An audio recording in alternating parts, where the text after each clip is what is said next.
Bonjour à tous, j'espère que vous avez apprécié l'épisode 1 de 40 minutes qui parlait du catapultage depuis le George W. Bush, du transit et du combat aérien. Checklist avant de commencer l'étude. N'hésitez pas à vous abonner si vous voulez plus de contenu purement aéronautique ou développement personnel. C'est juste en bas. Et vous pouvez mettre un pouce, ça aide la chaîne également à grossir.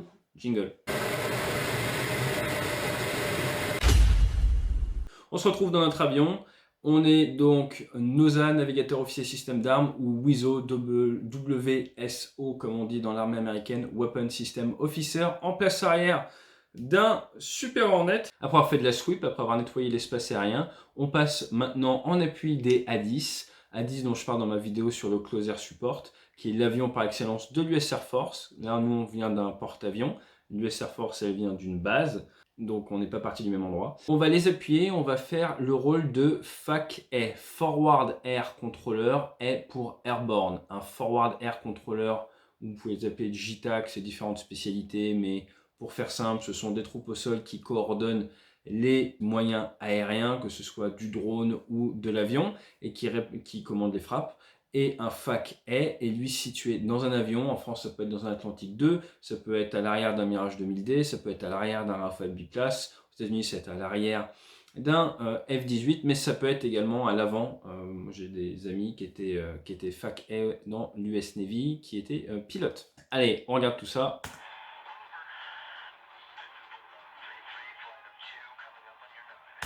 Bulldog Tritri, c'est notre indicatif. Flight of Two, je comprends pas. On est parti avec un leader. Le leader est mort il y a 1 minute. Du coup, là, je sais pas pourquoi on est un Flight of Two, c'est pas logique. Et on arrive à vos 9. À vos 9, c'est à vos 9 o'clock. Ce qu'il faut comprendre, c'est que c'est comme une horloge. En haut, c'est midi. Hein.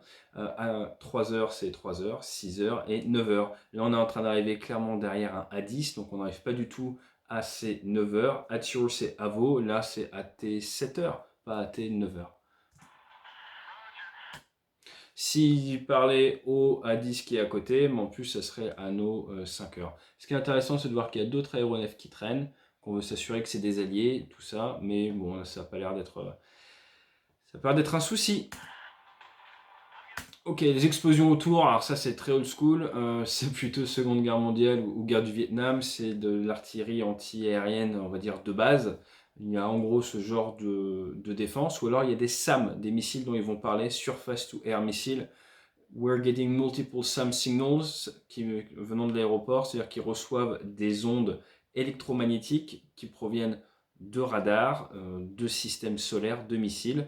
Et donc ça, c'est parfait pour des avions type le F-18. Ils ont des missiles pour ça, la GM-88, qu'on n'a pas sur l'avion. Hein. On a vu au décollage, il n'y était pas. Quoique le WISO a mis en œuvre son casque, il n'y était pas. Ça nous a parlé d'AIM 9. Et donc là, on va devoir tirer des AGM-88 qui sont des missiles ARM, H-A-R-M, qui viennent se guider sur des radiations qu'on n'a pas dans l'arsenal français et qui sont assez efficaces, qui viennent détecter un signal électromagnétique, donc par exemple un radar de veille ou un radar de tir, et dès qu'il détecte ça, il peut se guider, il vient percuter ce radar. Donc c'est pour empêcher les adversaires de vous acquérir grâce à leur radar et de tirer des missiles. Généralement, pour pouvoir tirer un missile, il faut qu'il soit accroché. Ça dépend des générations de missiles, ça dépend de plein de choses, mais là, on fait simple. Ah, ce qui est très intéressant, c'est qu'on a quand même les deux avions qui ont l'air de plus ou moins de se battre. Je sais pas trop ce qu'ils font, ils se courent après. En haut, traîner, vous voyez, c'est intéressant, on a l'œil qui regarde ce genre de choses. On peut voir arriver d'autres aéronefs au traîner, donc c'est-à-dire qu'il y a des avions à haute altitude autour des 30 000 pieds. Ok, on vient de perdre. Ok, donc fail of two, Bulldog 3-2, c'est notre leader. Là, on explique qu'on a perdu notre leader.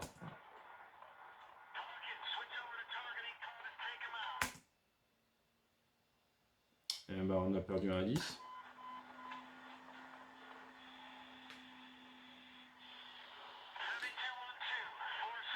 Ok, donc là, ce qu'on voit, c'est une vue en fait qui vient de notre laser tracking device, de notre pod de désignation laser. Donc là en haut, on aurait des. C'est une vue simulée, hein, c'est tout du fictif, mais l'idée c'est de vous dire quand on a des caps, vous doutez bien qu'il nous manque des informations. Ça, c'est tous les 10 degrés. Donc ça ferait 1, 2, 3, 4, 5, 6, 7, 8. Ouais, ça n'a vraiment aucun sens. Normalement, ça peut être tous les 2 degrés ou tous les degrés, ça. On aurait des chiffres en plus. Arm, target, c'est pour nous dire qu'on est en mode arm. Ready, c'est qu'il est prêt. Targeting pod. X means transmission, je pense. Peut-être la vitesse ici. GN pour ground, là c'est vraiment pour faire joli.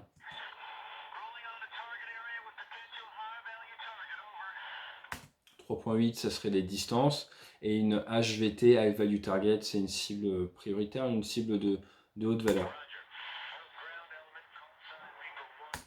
Donc il y a un... Alors ça c'est intéressant. You have ground element, call sign Reaper 1 in the area. Ça dit qu'on a des éléments au sol, call sign Reaper 1. Reaper généralement c'est des drones. Donc c'est très bizarre. Vous allez me dire, ça a quasi une dizaine d'années. Généralement on ne devrait pas donner Reaper comme call sign à des troupes au sol. C'est pas logique.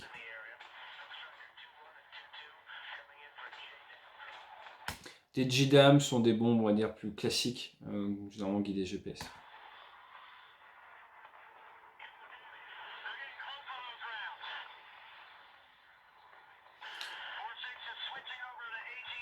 Donc c'est effectivement vrai, on peut être gêné par les nuages. Donc on a différents niveaux de zoom au niveau du pod. Et ça nous permet d'avoir une vue un peu globale. C'est intéressant d'avoir une vue globale pour voir par où arrivent les nuages, toutes ces choses-là. Et après on vient zoomer plutôt pour les phases de tir. Mais la vue globale est importante pour se faire une idée des nuages. Avec un environnement comme ça, c'est très important de prendre en compte les nuages. Alors le harm un peu moins. Mais c'est très vrai si vous devez faire un guidage laser, par exemple. Un guidage laser, il faut s'assurer que votre signal laser puisse atteindre sa cible constamment. Bon, bah, en plein dedans. Donc, bon, là, on est vraiment sur de la simulation complète. L'idée, c'est de mettre le the thing on the thing, hein, le truc sur le truc, de tirer après de garder dessus. On est un peu sur l'idée d'un guidage laser. Là. Pour un arme, c'est pas tout à fait comme ça que ça marche, mais on va dire que là, on simule une sorte de missile laser. Par exemple, ça me fait penser à la S-30L. Moi, j'en ai tiré en super étendard. Là, typiquement, avec les nuages, on serait très gêné si on voulait faire un guidage laser dessus. Mais la raison pour laquelle on pourrait l'envoyer et le targeter comme ça, c'est qu'on envoie des informations au missile. Généralement laser. Donc là, on voit qu'il y a beaucoup de communication parce que ça, c'est assez bien rendu. Il y a effectivement pas mal de coordination quand on doit attaquer des cibles au sol, savoir quoi taper, qui tape quoi. Et ça, c'est vraiment le travail justement des facs qui en temps réel vont dire, donc forwarder controller, toi tu tapes ça, toi tu tapes ça, toi tu as telle altitude. Attention, attention. Là, je vois pas pourquoi il passe en mode infrarouge. Alors, peut-être pour nous faire ressortir les avions qui ressortiraient parce qu'ils ont volé il n'y a pas longtemps et donc ils sont chauds. Alors là, c'est sympa. On vient de voir passer des avions qui font des frappes. Donc là, l'idée, c'est voilà, JDAM LDES. Donc c'est de nous dire qu'en fait, là, on désigne laser pour des JDAM, des cibles. Donc on a des avions qui passent au-dessus, qui tireraient des bombes. Ils ne seraient pas aussi bas, les avions. Ils peuvent tirer généralement au-dessus de 10 000 pieds ce genre de bombe. Et le temps de chute de l'armement est beaucoup plus long. Je ne le dirai pas précisément, mais c'est en dizaines de secondes. Là par contre, ce qui est réaliste, c'est vraiment ce mouvement de cercle. On aime bien se mettre en cercle comme ça, ce qui nous permet d'avoir nos senseurs en permanence qui regardent vers le sol. En termes de communication, là, on est dans le folklore, hein, c'est normal, mais bon, si on commençait à faire les vraies procédures, il y en aurait pour des plombes. Par contre, ce qui est important, c'est quand on veut éliminer laser, c'est de s'assurer que notre faisceau laser soit vu par l'avion ou par la bombe quand elle arrive du bon côté. Là, typiquement, on voit qu'on est en train d'éclairer laser à l'opposé de l'arrivée de l'avion qui devait faire la frappe. Et ben, on prend le risque que notre tâche laser ne soit pas vue. Donc, il y a énormément de choses qu'on prend en compte. Sur un raid massif comme ça, on va également prendre en compte les fumées. Pourquoi? Parce que fonction du vent, les fumées, fonction de ce qu'on tape, vont être assez gênantes et peuvent nous empêcher de taper des bâtiments ou autres. Là, les nuages sont quelque chose clairement à prendre en compte. On va être gêné par ce genre de nuages pour illuminer laser.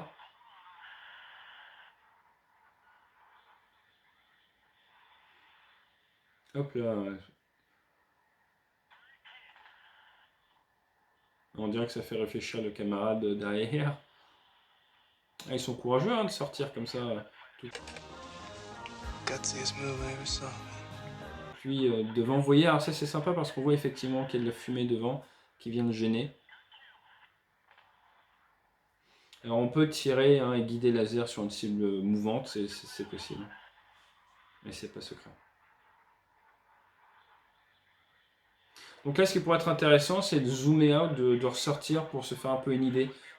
Les drones ont le même problème, c'est-à-dire que quand vous regardez de manière trop micro, vous perdez un petit peu la vision d'ensemble et vous pouvez peut-être louper une colonne de chars qui arrive ou des choses comme ça. Donc dans la vraie vie, on est constamment en train de passer d'une vue, on va dire avec une loupe, avec une paille, on regarde avec une paille, à dézoomer de manière beaucoup plus forte pour suivre un peu ce qui se passe et se faire une bonne représentation mentale de l'environnement. Et encore une fois, j'insiste avec un temps comme ça de les météo. L'avion qui est en cercle, on pourrait le manœuvrer différemment justement pour profiter de certains trous météo, des choses comme ça. Donc là, ils vont faire du laser pour un gun run. En fait, ils vont désigner grâce au laser les cibles pour un A10.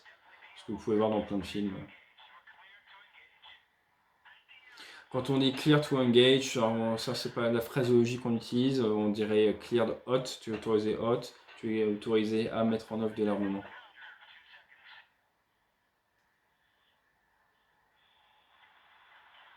Voilà, donc ça c'est du grand classique A10. Il arrive, il fait une passe en piquant, il ouvre le feu, et derrière il fait une ressource.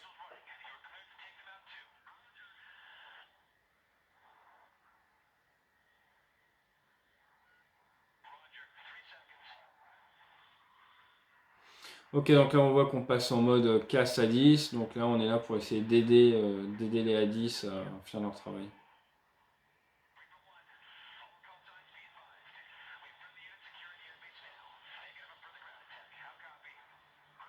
Parfait, donc là ils disent maintenant qu'on a des alliés qui sont en train de sécuriser la base. Bon, on ne les voit pas, ce qui est bizarre, hein. Vous, votre rôle à ce moment-là sera d'essayer de voir un peu ce qui se passe et de les aider, de regarder un peu en devant de leur position, qu'il n'y ait aucun ennemi, qu'il n'y ait aucune embuscade, choses comme ça. Ok, on rentre à la maison, on a toujours tous nos armements sous les ailes, c'est parfait, tout va bien, facile. Donc là, ce qui manque, ce serait du ravitaillement en vol. Clairement, sur un vol comme ça, on a besoin de plusieurs ravitaillements en vol. Et là, on est sous jumelle de vision nocturne, on voit le porte-avions en bas. À ce moment-là de la compétition, on aurait retiré les JVN, comme on dit, jumelles de vision nocturne, ou NVGs, Night Vision Goggles en anglais. On voit que ces écrans sont mal réglés, ils ne devraient pas briller comme ça. On a un mode justement d'éclairage JVN. Alors là, on est dans du grand n'importe quoi au niveau de la procédure d'appontage, on est rigolo. I got the ball, il est en virage, il fait une procédure de break en étant en vente arrière, on est en train de tourner vers le bateau, il fait en fait une procédure au jour, mais apparemment de nuit, sous JVN, alors qu'on ne fait pas ça sous JVN.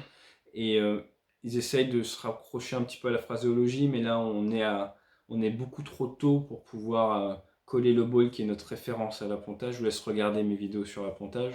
Donc là c'est dans le folklore. Voilà. 20 knots, on vient nous dire le vent sur le pont. Là, clairement, il n'y a pas assez de vent sur le pont. Il faudra que le bateau aille plus vite pour nous permettre d'apponter en toute sécurité, surtout avec encore de l'armement, c'est-à-dire que l'avion est quand même assez loin. Donc là, on sera à 800 pieds en dernier virage. Ça ressemble à aucune procédure qui existe, mais c'est pas grave. Là, ce qui est intéressant, c'est de noter que la piste est décalée par rapport à l'axe du bateau, donc il faut en tenir compte. On vient s'aligner à une piste qui n'est pas alignée avec le bateau. Il y a à peu près 8 degrés d'écart. Et ça à partir d'environ 350 pieds de nuit en longue finale, comme ça qu'on passe vraiment au miroir. Les Américains ont un système d'appontage automatique qu'on appelle l'ICLS, Instrument Carrier Landing System. Sur porte-avions français, on n'a pas. Dans les nouvelles générations, nos nouveaux standards de Rafale, tout ça, on va tendre vers des automatismes, mais à l'heure actuelle, on n'a pas ça.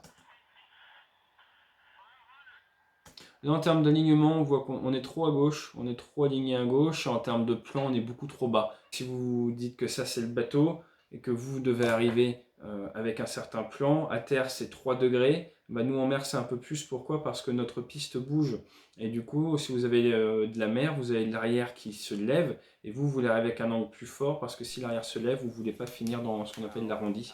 Donc c'est pour ça qu'on arrive avec un angle plus fort qu'à terre, et là on est clairement trop bas. Là, ce qui est marrant, c'est qu'on a un arrondi, on a une impression d'arrondi, on ne fait pas d'arrondi, on ne vient pas faire comme un avion de ligne ou un avion dans l'armée de l'air qui vient amortir le taux de descente, réduire le taux de chute avant de toucher. On vient garder la même pente tout le long, justement pour se prémunir des mouvements du bateau et impacter au niveau, là quand il y a 4 brins d'arrêt, on vient impacter au niveau du 3e brin.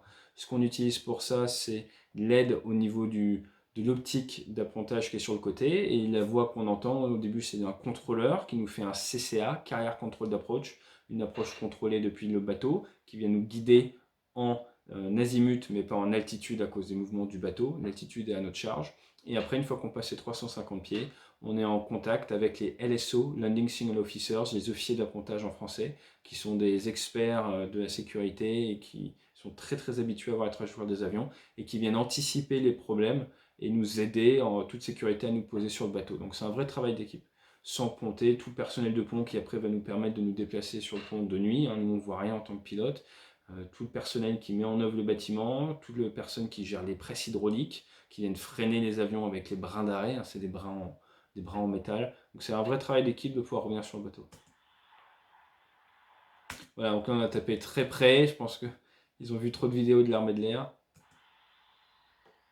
Et là on a l'impression que le bateau fait des kilomètres de long. Dans la vraie vie, il n'y a pas autant de pistes devant, même si vous poussez court. Ce qui est intéressant de voir, c'est qu'il semblerait que c'est un peu la fin de journée, ils bougent des avions au TRACMA. Je suis pas sûr qu'ils aient envie de le... On va voir comment ils le bougent, mais il y a quand même des ramassages en cours, faut faire attention. Ah, c'est encore la fameuse marche arrière. Ce coup-ci, il y a un TRACMA, donc ça va. Ok, et voilà pour la mission. Du coup, c'était plus court, mais qu'est-ce qu'on a vu? On a vu différents types. En fait, je trouve ça vachement bien fait parce qu'on a vraiment vu le cœur du métier d'un avion omnirole moderne, à savoir ce changement de casquette dont je vous parle dans d'autres vidéos. On commence, on est marin, procédure, catapultage, on se concentre. Après, on fait le transit. Après, on passe en mode sweep. On rentre dans un espace aérien adverse. Il faut nettoyer la menace. Donc, on fait de l'RR. Normalement, là, on fait que de la courte portée, mais donc ça peut être RR longue portée ou RR courte portée. Respect des règles d'engagement. Une fois que la menace adverse a été contenue, on peut changer de casquette. On vient initialement en escorte sur les A10, on escorte les A10 jusqu'à la zone. Là, on devient airborne FAC, donc on vient initialement mettre en œuvre de l'armement pour détruire ce qui est le plus dangereux, à savoir les sites solaires, les sites missiles. Donc on utilise nos missiles armes. Voilà, maintenant on est tranquille, on risque pas de se faire tirer dessus par des missiles. Du coup, on va pouvoir faire notre travail. On a pris le contrôle de l'espace aérien, on a pris le contrôle du ciel en s'assurant qu'il n'y ait aucun missile qui va pouvoir être tiré vers nous. On maîtrise le ciel, il est entièrement à nous, supériorité aérienne. Maintenant, on peut travailler. On peut travailler comment? On va travailler en équipe avec des troupes au sol, dans ce cas-là Reaper qui va nous donner des informations sur où se trouvent les cibles, et on va soit travailler tout seul en tirant nos missiles, soit guider grâce à du laser des alliés pour faire des frappes avec des bombes, pour faire des passes canons, ou alors, comme on l'a vu, pour traiter des targets un petit peu d'opportunité ou rapides, et là on s'adapte, donc ça peut être, comme on a vu, bombe ou canon. Une fois que nos amis sont arrivés, normalement on reste sur zone, mais là je pense qu'il n'y a plus de pétrole, donc on rajoute un peu de ravitaillement. Seule chose qui manque, c'est un petit ravitaillement en vol ou deux, même plutôt 2-3. On revient de nuit, et là quand on revient de nuit, on rechange de chapeau, on oublie un petit peu tout ce qui s'est passé, accessoirement on a perdu notre leader, il y a eu pas mal de pertes, et maintenant on se concentre sur l'appontage, parce que sinon on ne rentre pas vivant à bord. Donc moi je trouve que cette mission sur Battlefield 3 est assez exceptionnelle. Pourquoi? Parce que sous un côté ultra ludique, elle vous montre vraiment ce qu'est un avion omnirole et ce qu'est un condensé, on va dire, des vols d'entraînement les plus compliqués qu'on fait. Quand vous montez en qualification, c'est ça que vous faites. Vous partez du bateau, vous allez faire de l'RR, après vous passez en phase air-sol, et puis derrière, souvent à la fin, vous refaites un peu d'RR. Donc c'est vraiment cette aptitude à jongler qui fait la spécificité des avions modernes, ce que fait extrêmement bien le Rafale, ce que fait bien le Typhoon, ce que font bien les F-18, même ce que font les F-22, ils peuvent tirer des bombes, tout ça. Donc je pense que c'est un merveilleux moyen de démocratiser ce qu'est l'aviation de combat moderne, sous un côté arcade, jeu, tout ça, encore une fois, parce qu'on est là pour ça, faut pas se mentir. Sinon, faites un autre type de simu, ça existe aussi. J'espère que cette petite étude vous a plu, c'était plus court que hier, il y avait moins de choses à dire. A très vite pour d'autres vidéos. Si vous voulez pas les louper, n'hésitez pas à vous abonner. Et il y a une petite cloche que vous pouvez sélectionner, comme ça vous êtes au courant dès qu'on fait du contenu. Aujourd'hui, je vais enregistrer une étude sur une remise des gaz d'un Sukhoi 33 russe qui a fait peur à tout le monde. Donc je vous en dis pas plus, à très vite sur la chaîne. Stay safe.